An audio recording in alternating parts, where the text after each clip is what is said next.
Hello అండి, hi.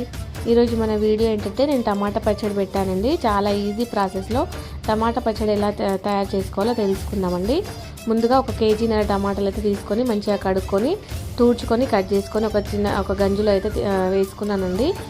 మొత్తం అన్నీ కట్ చేసుకున్న తర్వాత గంజులో వేసుకున్నాక స్టవ్ ఆన్ చేసి స్టవ్ పైన గంజు పెట్టేసి లో ఫ్లేమ్లో అయితే ఉడికించానండి.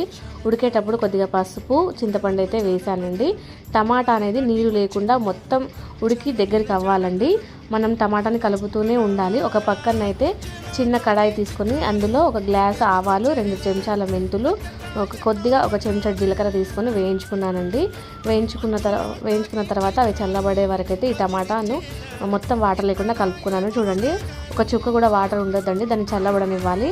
అంతలోపు మనం వేయించుకున్న ఆవాలు, జీలకర్ర, మెంతులు, ఎల్లిపాయలు, ఉప్పు, కారంని మిక్సీ పట్టేసుకోవాలండి.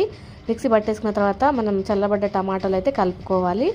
మంచిగా నీట్గా కలుపుకోవాలి. కలుపుకున్న తర్వాత మళ్ళీ పల్లీల నూనె తీసుకోవాలండి. పల్లీల నూనె మన అవసరానికి సరిపడా తీసుకున్న తర్వాత అందులో కొద్దిగా కరివేపాకు, ఎల్లిపాయలు, కొద్దిగా మెంతులు, ఆవాలు, జీలకర్ర వేసి మనం టమాటా అయితే ఏదైతే ఉడకబెట్టుకున్న మిశ్రమం ఉందో అందులో వేసుకొని ఒక 2 మినిట్స్ లో ఫ్లేమ్లో అయితే మంచిగా మగ్గనివ్వాలండి. అంతేనండి, వేడి వేడి టమాటా పచ్చడి రెడీ. మనకు ఈ టమాటా పచ్చడి అనేది ఒక 1 ఇయర్ పాటు అయితే నిలువ ఉంటుందండి. వేడి వేడి అన్నంతో ఇలా కలుపుకొని తినండి.